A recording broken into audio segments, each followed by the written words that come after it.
Bonjour à tous et bienvenue dans un nouvel épisode de Solo Queue Heroes. Aujourd'hui on va aller voir Handsama qui est en train de revenir en Europe pour retrouver une équipe a priori. En tout cas il est en train de détruire le leader avec notamment sa Miss Fortune. Il en est à 18 parties de Miss Fortune pour une seule défaite. Là aujourd'hui on va regarder une partie en grand maître, donc voilà, en quelques jours seulement il est déjà en grand maître avec sa Miss Fortune. Donc le build ce sera Prezi Attack, Princess of Mine, Bloodline et ensuite coup de grâce du côté de l'arbre de précision.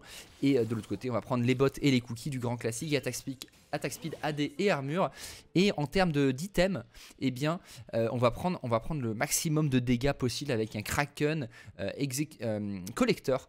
Et derrière lame d'infini, ensuite vous adaptez, vous pouvez même faire une BT même à la place du collecteur si jamais vous voulez un petit peu plus de survivabilité. En tout cas, on va rentrer dans cette game et regarder le match-up Miss Fortune Lulu contre Kai'Sa Rell. Donc a priori, on va vouloir abuse de la range du côté de Kai'Sa et de la Miss Fortune et de la Lulu.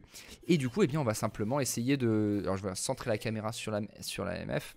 On va essayer d'utiliser la range et de poke un maximum. Attention néanmoins au all-in niveau 1 de la Rell. Donc on voit comment est-ce qu'il joue. Il va essayer de prendre le contrôle des bouches. Voilà, donc prise de contrôle des bouches. On zone des minions.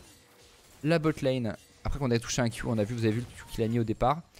Et là il va essayer d'aller chercher l'élastique. Pour l'instant le push n'est pas encore pris. Et là, très intelligemment, vous voyez qu'il était vraiment limite de se faire aggro. Et du coup il n'a pas allé chercher le dernier elastic. Ce qui fait qu'il a un petit peu bait in la bot lane en face.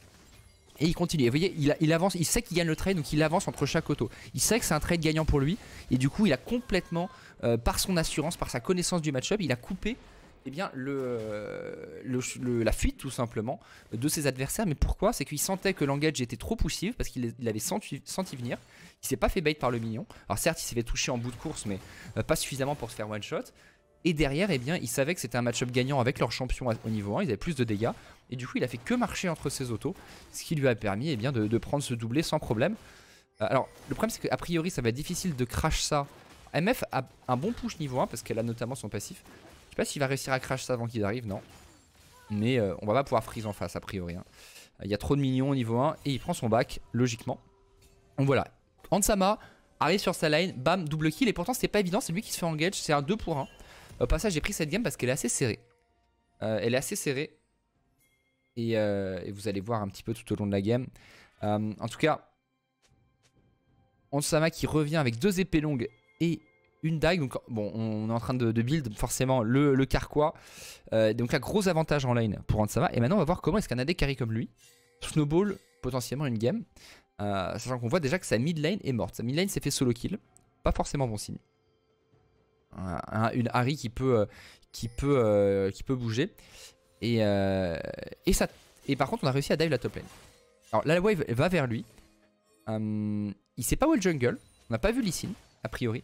Du coup il peut à tout moment se faire gank, voire dive sur cette wave. Sachant que il n'y a plus de flash pour Lulu. Et on est sur une Rell. Et une Rell, eh bien une Rell ça a beaucoup de CC, ça peut tout à fait dive. Donc là ça va crash. Est-ce qu'on va essayer de freeze? La wave est un petit peu loin. On essaie de freeze. Et ça a l'air d'être bon. Le freeze est ok, il y a 5 range. Ça va être un très léger slow push avec le temps, a priori. Parce que les ranges se font un peu one shot. C'est un léger slow push. Et vous voyez comme à chaque fois qu'il prend un trade positif, comme il avance entre les autos, il connaît vraiment très très bien ses dégâts, ce qui lui permet de savoir si un trade est bon ou pas, et du coup de capitaliser dessus à fond.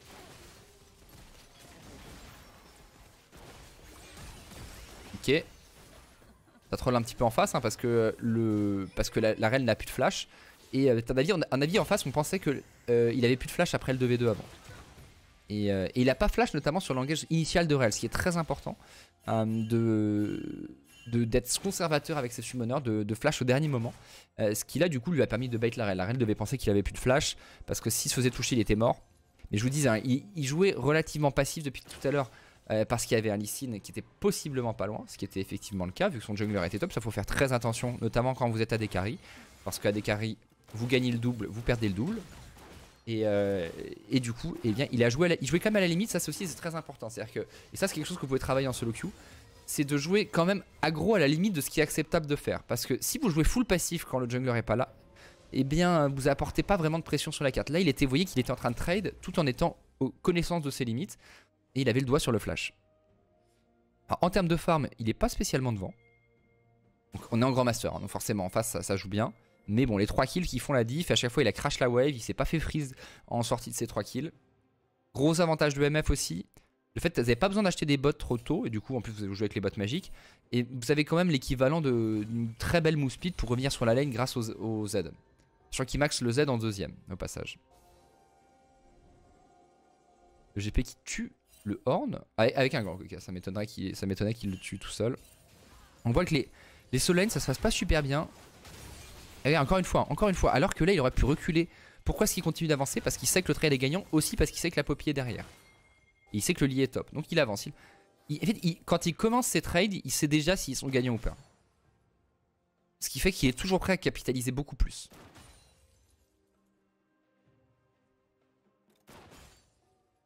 Alors là on essaie... Là il lastide mais ça va pas freeze. Ça va push, mais est-ce qu'on peut...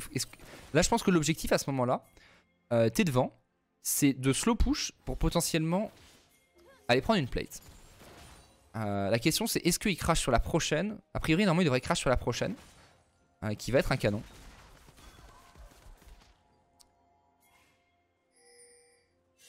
Et ce qu'il faut dans ce cas c'est demander aussi des pings le jungle. Alors là on voit le jungle en face qui est mid. Ils vont peut-être tuer la mid lane. Peut-être tuer sa mid lane. Ils ont tué sa mid lane. Donc son mid laner est en 0-2. Là c'est un bon exemple de comment carry une game parce que ces solo lane globalement se font tuer en chaîne par le Lee Sin. Et même en solo kill d'ailleurs, ce qui est pas bon signe. Là Lulu qui roam, mais là vous voyez, je vous parlais de crash. Là je suis étonné qu'il hard push pas. Il va décaler. Non. Ok. Parce que là t'as envie d'hard push, hein, parce que t'as plus de mid lane, t'as le mid jungle qui peut collapse, et du coup t'aurais pu te faire free sur la prochaine wave. Faut toujours regarder la position de la wave suivante. Là elle arrive tout juste sur la tour. Quand vous voulez push, regardez où est la position de la wave suivante pour vous dire est-ce que j'ai le temps de la push ou est-ce qu'il faut que j'attende la prochaine. Parce qu'il n'y a rien de pire que de se retrouver à se faire freeze juste devant sa wave, devant la tour en fait.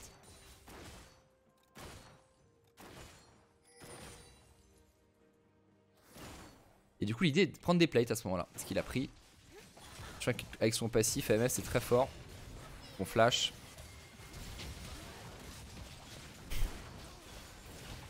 Ça joue bien. Ça joue très très bien. En vrai, alors c'est coquille, hein. Là pour le coup, vous voyez, il a pris un risque inconsidéré d'une certaine manière. Je sais pas s'il l'aurait pris en pro. Qui est d'aller taper les plates alors qu'il a pas son jungler derrière lui, là, et il sait pas où est le jungler en face. Pardon. Mais encore une fois, il a kite vers l'avant. Et ce qui a permis de tout dodge. Il a dodge le kick du Lee Sin, et ça lui a permis de trade kill. Alors pas opti, en vrai c'est plutôt mauvais parce que ça donne beaucoup de gold à ceux qui étaient derrière en face. Mais bon, il réussit à gratter un kill purement au mécanique et à l'instinct. Regardez les golds, hein. D'ailleurs si je regarde les golds, il est que 200 gold devant la Kai'Sa. C'est pas terrible, hein. Avec 4 kills. Parce qu'on a pris 2 kills du côté de la Kai'Sa, peut-être un shutdown. Je sais pas s'il avait un shutdown tout à l'heure. Donc voilà, pas fou, mais après c'était un bon gang du Lee Sin. Je pense qu'il joue, là honnêtement, Case, il joue bien, il joue un peu aux limites quoi, mais c'est en solo queue, il faut souvent faire ça. Où il a pris un risque, en gros là il a pris un risque et il s'est fait punir. Le truc c'est que vous, a priori si vous prenez le même risque en solo queue, vous faites un 0 pour 2. Et lui il a fait 1 pour 2. Donc il minimise ses risques par ses mécaniques. Rotation mid, il voit que son mid laner est encore mort, pas de chance. Et du coup il va prendre au moins le farm mid. Avantage de Miss Fortune encore une fois, vous pouvez couvrir des distances très grandes très rapidement. Et du coup eh bien il enchaîne. Il voit le Lee Sin top. Est-ce qu'il prend la plate ou est-ce qu'il revient prendre le farm bot? Je pense qu'il sent que là c'est foutu pour le farm bot, donc autant prendre une plate. Et du coup la Kai'Sa va faire pareil bot side. Il pourrait presque ulti cette wave, je sais pas si c'est ce qu'il va faire. Non, il va juste... Faut vraiment... Ah ouais, le Victor elle est bot, autant pour moi. On est passé en 1-3-1 du côté de son équipe. Pourquoi pas? Pourquoi pas, c'est ce qui va lui permettre... Je sais pas si c'est lui qui l'a forcé. Pourquoi c'est intéressant quand on est bot AD carry? C'est quand t'es fed en tant qu'AD carry. Bah, le problème c'est que t'es un peu à l'opposé de la carte. Alors si tu te mets... Là, avec ce swap, eh bien, il va enlever Victor de son match-up où il se fait défoncer. Donc il arrête l'hémorragie mid lane. Et en se mettant mid lane, il est beaucoup plus au centre de l'action de la partie. Et donc il va beaucoup plus pouvoir influer sur la partie. Là il est sur son Power Spike Kraken, regardez. Ce qui va lui permettre a priori eh bien, d'utiliser ce Power Spike et d'essayer de fight.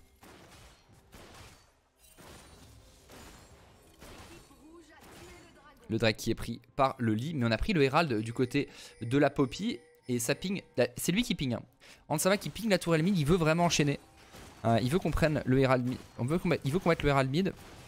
Peut-être qu'il se doutait qu'en face on n'allait pas être présent sur la mid lane. Et la tour qui est directement récupérée. Il voit que ça arrive. Hein. Il voit qu'il y a du monde qui arrive.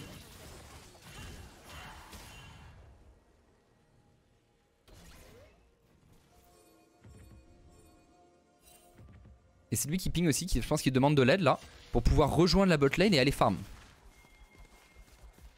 Et comme il ping agressivement pour que les gens jouent autour de lui. Et ça c'est possible quand, globalement, quand tu prends des kills en 2v2, généralement tes teammates sont plus susceptibles, alors après c'est en grand master donc d'autant plus, mais plus susceptibles de jouer avec toi. Et répondre plus facilement à tes pings. Et là il avait besoin d'aller au travers de la river pour aller farm ça, parce que sinon il pouvait se faire piéger. Il voulait pas faire le tour sinon il aurait perdu du farm. Et du coup il a demandé à ses coéquipiers qui l'ont escorté. Heureusement parce que t'as un mid laner qui est en 0-3, t'as un Horn et t'as Hans Sama sur MF. Bien sûr que tu vas jouer autour de la bot lane. En termes de stuff on peut se permettre de prendre collecteur. Vous voyez il est en train de faire un collecteur en 2. Pas forcément besoin de Dominique dans cette game. Dans le sens où il y a... Dans le sens où il n'y a pas vraiment de tank en face. Voir ce qu'il va faire. Toujours avec la MF, hein, prendre. Ouf, il a 100-0. Ok. Pourquoi est-ce qu'il fait ça? Il a le timing du flash. Hein. C'est-à-dire que s'il fait ça, c'est qu'il sait qu'il n'y a pas de flash en face. Toujours mettre E et ulti. Parce que du coup, tu t'es coincé sous la pluie de balles, t'es slow et tu te prends l'ulti. Donc, bien joué à lui. On rappelle l'ulti maintenant qui fait plus mal en fonction des dégâts critiques. Donc là, ça a dû bien l'aider.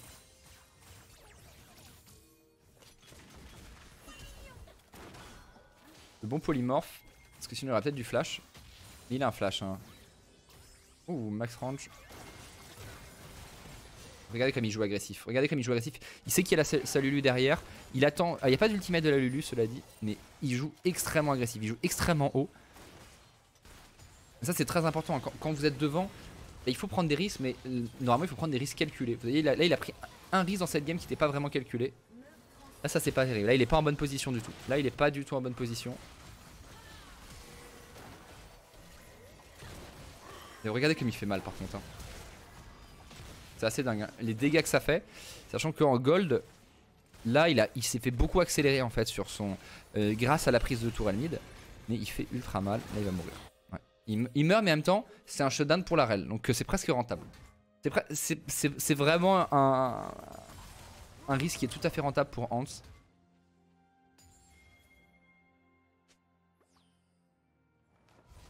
J'aime beaucoup, c'est vraiment une façon de jouer qui est typique de Hans, c'est un joueur de Draven. Un joueur qui a toujours joué très coquille, très agressif, très tôt. C'est pour ça que ça me fait plaisir s'il revient en Europe, parce que je pense qu'on a besoin de joueurs comme ça.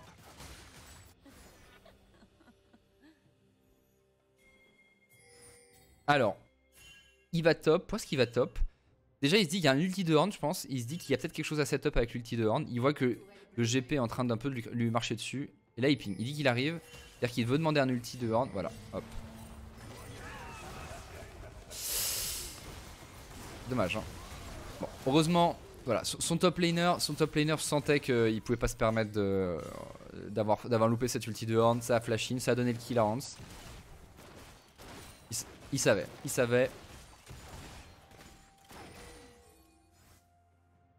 Alors là, il hésite. Il hésite à passer par la river ou passer à l'intérieur parce qu'il voit les gens mid, mais il voit que la Kai'Sa est restée mid, donc il se dit a priori personne va décaler. Là, c'est qu'il a pas de tour derrière lui, il a pas de vision dans la river, donc ça peut être dangereux.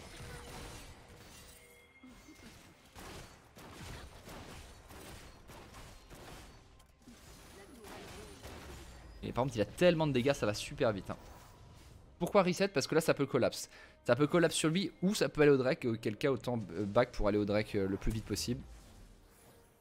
Il fait des coques en acier. Ok. Il dit que les dégâts principaux sont a priori AD. Il n'a pas besoin d'attaque speed supplémentaire dans le sens où il en a largement assez avec son Z, le Kraken. qui va donner de l'attaque speed supplémentaire.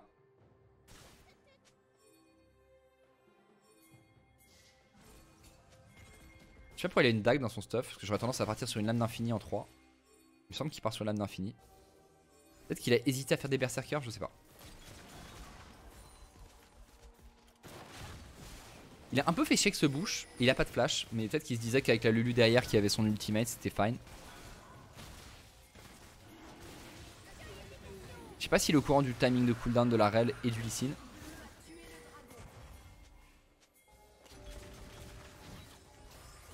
Et vous voyez bien qu'il joue toujours à la limite, hein, avec Lulu notamment. Ça c'est très important. À l'époque c'était extrêmement important de pouvoir bien jouer avec Lulu. Et ça passe pas. Ça passe pas. Peut-être un petit peu tardif sur son ultimate, je dirais.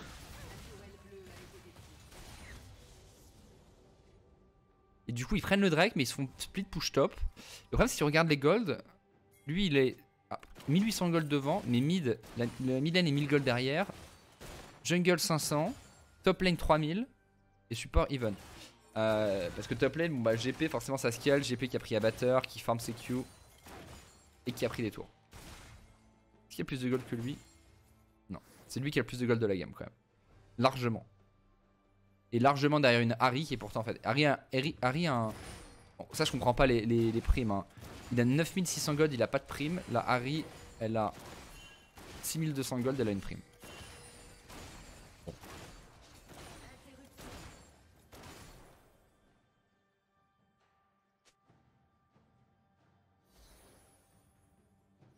Il se fait one shot là-dessus. Ça c'est risqué hein, je trouve. Parce qu'il a vu qu'il y avait la Kai'Sa pas loin. Moi je pense que c'était pas un bon move de sa part. Je sens qu'il y avait la Kai'Sa pas loin, moi je me trompe. Parce que j'ai pas vu la Kai'Sa. Ok. Autant pour moi. Peut-être qu'il n'y avait pas la Kai'Sa, qu'elle était top et que. Parce que il me semblait que la Kai'Sa. Mais en fait c'était Ahri que je devais voir sur la minimap. Et bah, du coup il prend le 1v1 juste. Ok, autant pour moi. Parce que je croyais qu'il y avait Kai'Sa bot et qu'il fait checker Ahri. Et s'il savait qu'il se dé 4 topside, ça va, il tente les. Et du coup c'est bien joué même. Parce que si tu sais que t'es en 1v1 et que t'es bien dans la game, il faut tenter le 1v1. Si tu prends pas tes responsabilités quand tu joues, quand tu joues à LoL et quand t'es fed, bah tu peux pas gagner. Ça s'appelle apprendre à carry tout simplement. Et même en pro, hein, y a des joueurs qui carry moins que d'autres parce qu'ils osent moins prendre des risques. Par exemple, un joueur comme Comp qui a gagné le LEC, que j'ai coach, c'est un joueur qui prend beaucoup de risques et qui en prenait trop quand il était plus jeune. Là, il a trouvé un équilibre. Mais c'est des joueurs qui peuvent carry.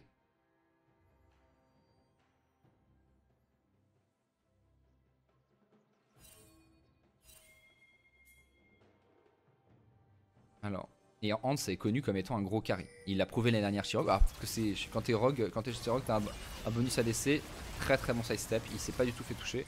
Et après, vous voyez, il woke up. Pourquoi? Parce qu'il sait qu'il y a personne d'autre en fait. Il voit qu'il n'y a plus personne derrière la rel. Il dit peu importe.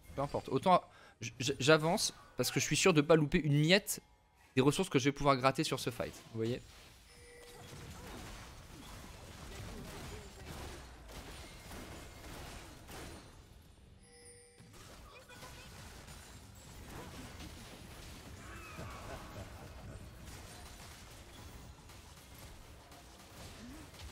Il est tout le temps en train d'avancer. Hein. Là, par contre, son équipe est sur la défensive. Mais et encore. Il était encore à la limite. Mais chaque fois, il est pixel range là du baril. Il est pixel hors du range du go-in du Lee Sin après son flash. Donc ça veut dire qu'en fait, vous voyez, quand vous êtes à des carry, il faut évaluer quelles sont les menaces qui évoluent et quelle est la distance de la menace. T'as le flash de la rel. T'as le flash combo de la rel. T'as le flash war trick. Ou alors le Q flash war trick de Lee Sin. Et donc il faut tout le temps ajuster son positionnement à la range de déploiement maximum des menaces de l'équipe adverse. Et c'est ce qu'il fait. Et c'est ça être un bon AD carry. Il faut toujours jouer à cette limite.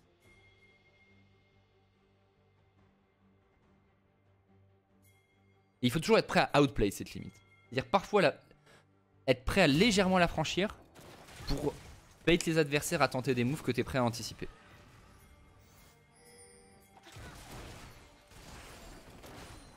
C'est la grande force de Hans. Hein. Et cette game est un très bon exemple pour voir à quel point il est capable de jouer aux limites. Et à quel point il peut carry. Encore une fois, hein, son équipe est derrière en gold. Bon dégâts, on dodge le Q, flash. Et vous voyez, flash in instantanément. Pourquoi est-ce qu'il flash in? Il voit la Ahri. Et la ping qui est au-dessus lui fait dire en fait qu'il n'y a pas de backup derrière. Donc il sait qu'il est fine. Il sait que s'il prend ce kill, c'est fine.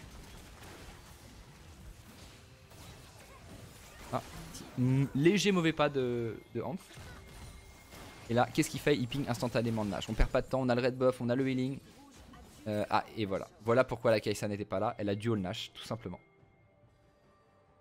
Aïe, aïe, aïe. Ça, c'est pas bon. Et du coup, en gold, toujours égalité, alors qu'il est à 13 400 gold. Et le deuxième de l'équipe, c'est un GP qui est en free farm, qui a 11k, qui est 2k5 derrière. Et ensuite, c'est la Kai'Sa à 9300. Effectivement, il a 4000 gold d'avance contre le mec le plus faible, legit de l'équipe en face. Donc là, il avance pas. Il a peur de se faire kick, de se prendre un war trick kick. Vous voyez que là, il est beaucoup plus. Il a fait beaucoup plus attention sur ce move.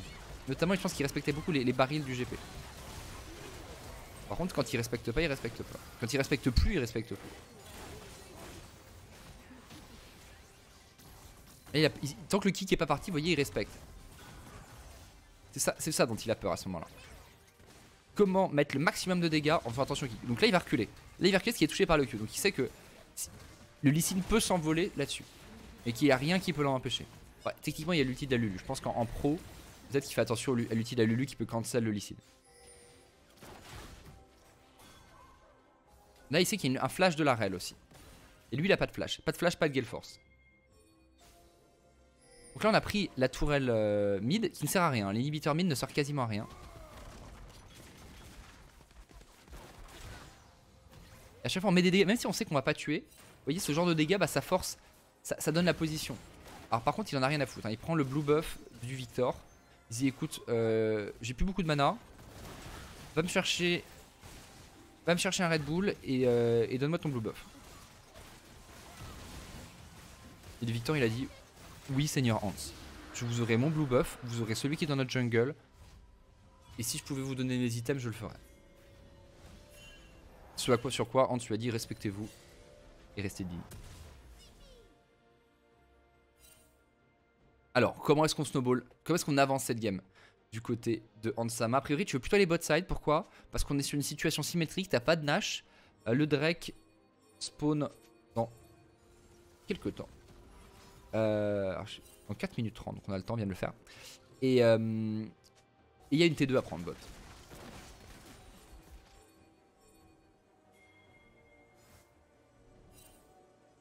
Et là, normalement, il y a quelqu'un qui doit aller reset pour aller catch top. Le problème, c'est est-ce qu'on peut faire confiance à ce Victor pour défendre? Normalement, oui.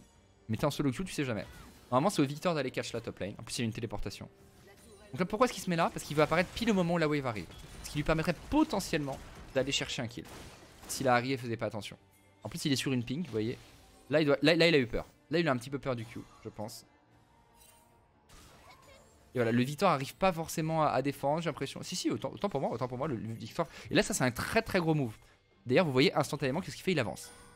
Il avance très très deep. Parce qu'il sait que là, ils vont être en supériorité numérique large. Un des membres les plus faibles et les plus forts à ce moment-là est mort en face. Il ne viendra pas les aider. Il a vu la Rel, donc il sait qu'ils sont en 4v3 bot side et que à moins qu'il se fasse toucher par un kick de Lee Sin, il n'y a pas de moyen qu'il crève en fait. Et il voit les ondes de choc arriver, les ondes sonores. Donc là, il respecte le baril, regardez. Il sait qu'il y a le triple baril qui peut arriver, deuxième. Et il s'est fait toucher, cela dit. Il a pas bien respecté. Mais il était quasiment à avoir pris la tour. Très agressif, là je pense petite erreur. Il allait un petit peu trop deep.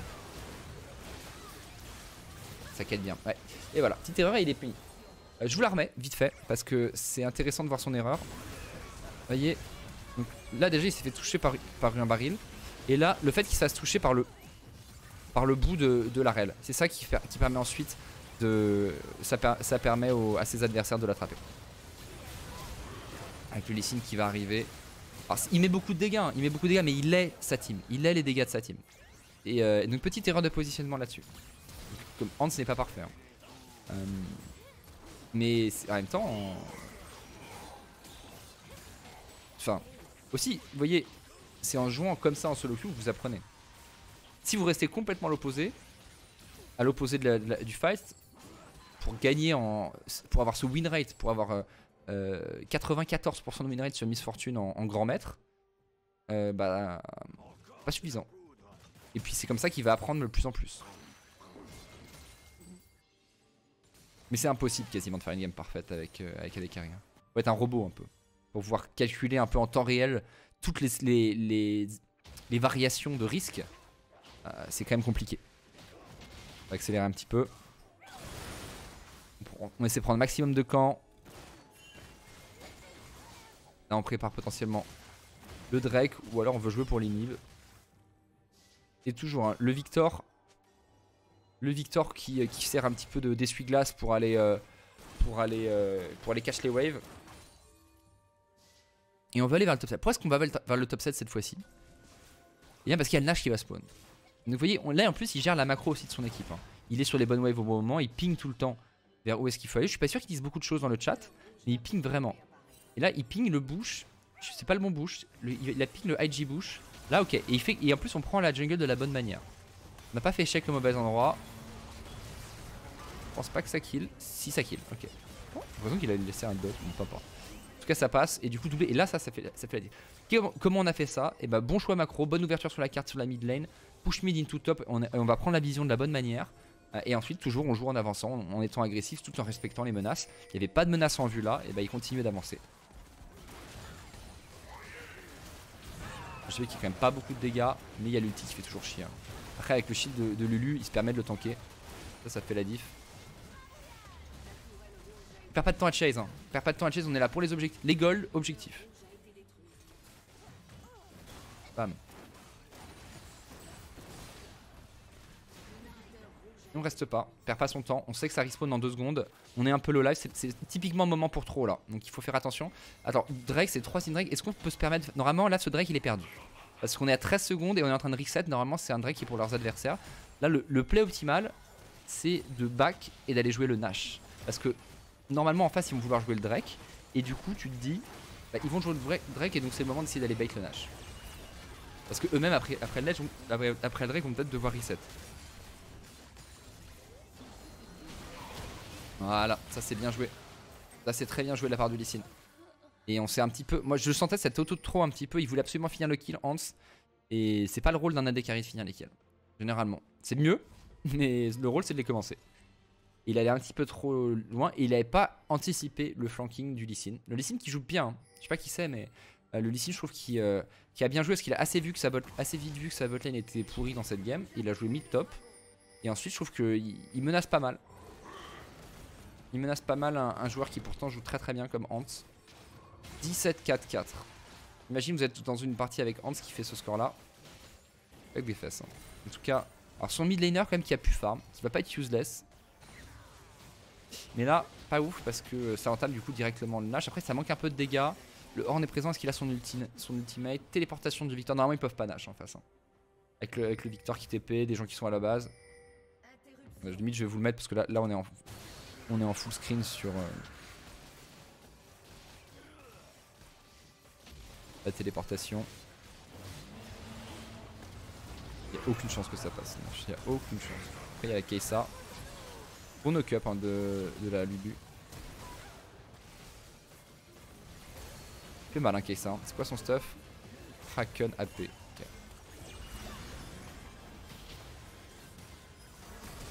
Et là Harry qui commence à flank sur Hans. Hein. Et qui se fait plutôt flank par Hans. À vrai dire. Je suis pas un très bon ops hein, de ce côté là. Et du coup là ça peut être la game là-dessus. Donc je dirais que le dernier play c'est pas trop Hans. Parce que c'est Hans qui se fait catch et tout. Après le truc c'est en fait c'est son style de jeu qui a mis les adversaires un peu dos au mur. C'est-à-dire qu'il a joué tellement agressivement que les adversaires à la première tentative à la première ouverture ils ont tenté d'aller au Nash, ils sont suicidés sur le Nash. Mais globalement voilà, faut retenir Hans qui joue archi agressif, qui connaît si ses trades sont bons ou pas et qui avance ou recule en conséquence. Et qui évalue perpétuellement quelles sont les menaces et comment les éviter. Extrêmement important du côté de Hans. On joue pour les ressources d'abord, c'est-à-dire qu'on essaie de tout le temps optimiser son farm. On était à 276 de farm avec 18 kills, donc avec beaucoup d'actions à 29 minutes, c'est énorme, donc en grand master quand même. On perd pas de temps à chase. Et voilà, donc, et puis il faut jouer les meilleurs AD carry du moment, bien entendu. En l'occurrence Miss Fortune, j'espère que ce guide vous a plu. J'espère que ça vous a intéressé de revoir aussi Hans, qu'on espère tous revoir en Europe l'année prochaine, peut-être avec la K-Corp. On croise les doigts. N'hésitez pas à me donner votre feedback sur ce nouveau format Solo Queue Heroes. Si ça vous intéresse, vous abonnez, likez, commentez et à la prochaine.